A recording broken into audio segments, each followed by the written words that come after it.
Nous avons déjà fait une vidéo sur les histoires d'horreur, mais ce n'était pas assez. J'avais comme 31 vidéos à faire, donc 31 idées à trouver.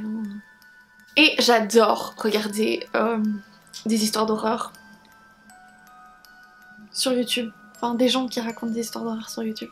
Bref, c'est pas grave. Du coup, j'ai décidé de faire plusieurs vidéos à ce sujet parce que je trouve ça hyper cool. C'est tout. Et on commence tout de suite avec la première histoire.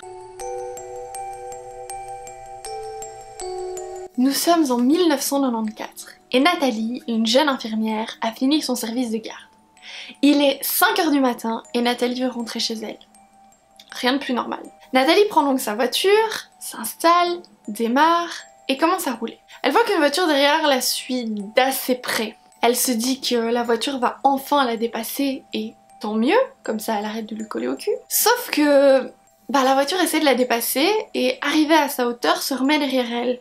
Commence à lui faire des appels de phare, à zigzaguer, à l'interpeller, à l'appeler. Nathalie, hyper anxieuse, se demande c'est quoi ce truc ? Et commence à accélérer. Une fois arrivée chez elle, elle descend de la voiture. L'homme qui la suivait aussi et lui crie « Rentrez chez vous, enfermez-vous et appelez la police ». Nathalie se retourne même pas. Elle fonce chez elle, elle ferme la porte, elle appelle la police. Elle regarde par la fenêtre et elle voit une grande silhouette avec un couteau de boucher en train de tuer un homme. Quand la police arrive, elle comprendra la véritable histoire. Quand la voiture derrière elle a essayé de la dépasser et est arrivée à sa hauteur, il a vu qu'un homme sur le siège arrière attendait avec un couteau de boucher. Et donc il a essayé de prévenir Nathalie, sauf que ça lui a coûté la vie. La deuxième histoire est l'histoire d'une babysitter. Et j'ai un peu l'impression que les babysitters ont beaucoup d'histoires d'horreur à nous raconter. C'est fou. L'ayant été moi-même, ça me touche peut-être un petit peu plus. Alors, c'est l'histoire d'Hélène qui a 16 ans et qui se rend à un babysitting où il y a 3 enfants. Les parents lui disent « Ils sont déjà endormis, on rentrera pas tard, installe-toi, mets-toi à l'aise. » Pas de soucis. C'est très cool les babysitting comme ça parce que tu n'as rien à faire. Donc les parents s'en vont, Hélène s'assied confortablement dans le fauteuil, lit un livre, fait passer le temps, et là, le téléphone sonne. Puis le téléphone sonne. Elle entend une voix qui demande « Es-tu allée voir les enfants ?» Puis plus rien, la personne a raccroché. Elle pense tout de suite au père des 3 enfants qui a dû être coupé et rappellera plus tard. Plus tard, le téléphone ressonne, elle se dit donc « Ok, c'est le père qui me rappelle. Est-ce que tu es allée voir les enfants ?» Plus rien, ça raccroche.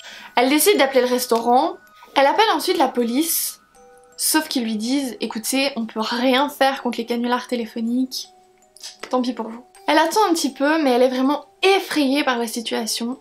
Elle rappelle la police, elle explique « Je suis sûre qu'il y a quelqu'un tout près.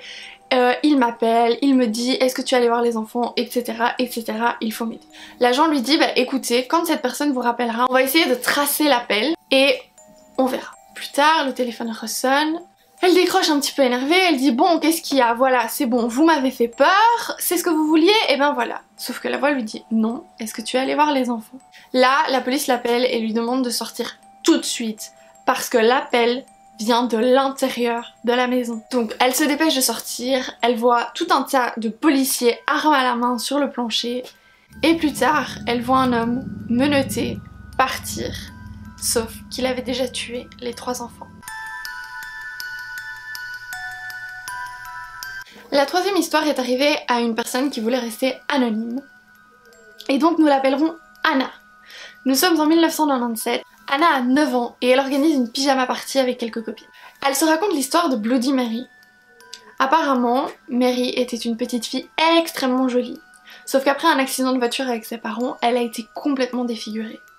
Ses parents ne voulaient absolument pas qu'elle se voie et qu'elle remarque qu'elle avait perdu sa beauté.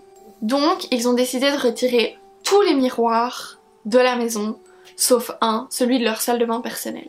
Du coup, Mary a attendu la nuit que ses parents s'endorment et est allée se glisser dans la pièce où il y avait le miroir pour se voir. Elle s'est tout de suite effondrée et elle a décidé de rentrer dans le miroir et elle jura de défigurer toute personne qui viendrait chercher Bloody Mary dans sa cachette. Donc, revenons à la pyjama party.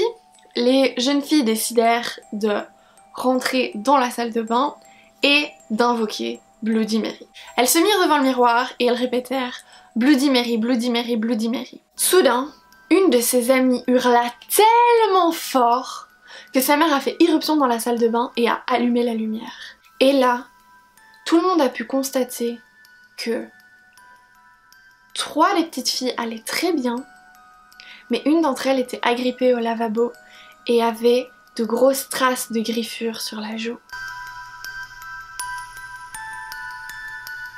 La prochaine histoire est beaucoup plus récente, elle se passe en 2015. Lucien déménage dans un nouvel appartement. Il arrive, il pose ses petites affaires, il s'installe et le soir, une jeune femme vient toquer à sa porte. Elle explique que son conjoint là-bas et demande l'hospitalité pour la nuit. Elle explique que demain elle partira à la première heure mais elle peut pas rester chez elle. Lucien accepte et lui fait passer la nuit sur le canapé. Le lendemain matin, la couverture est pliée, les oreillers sont de côté, plus de traces de la femme. Le soir suivant, ça recommence, la femme vient toquer à la porte et lui dit que son conjoint là-bas et qu'elle a besoin de passer la nuit chez Lucien. Lucien accepte et c'est comme ça toute la semaine. Vraiment inquiet de la situation parce que cette femme se fait battre tous les soirs et c'est plus possible. Lucien se rend à la police et explique la situation, sauf que sa voisine est morte suite au coup de son compagnon il y a déjà plusieurs mois. Voilà, c'est tout pour aujourd'hui et ces magnifiques petites histoires d'horreur. J'espère que ça vous aura plu, n'hésitez pas à me le dire dans les commentaires. N'oubliez pas de vous abonner pour ne rater aucune des vidéos défis Halloween de cette année. Et sur ce, amour sur vous!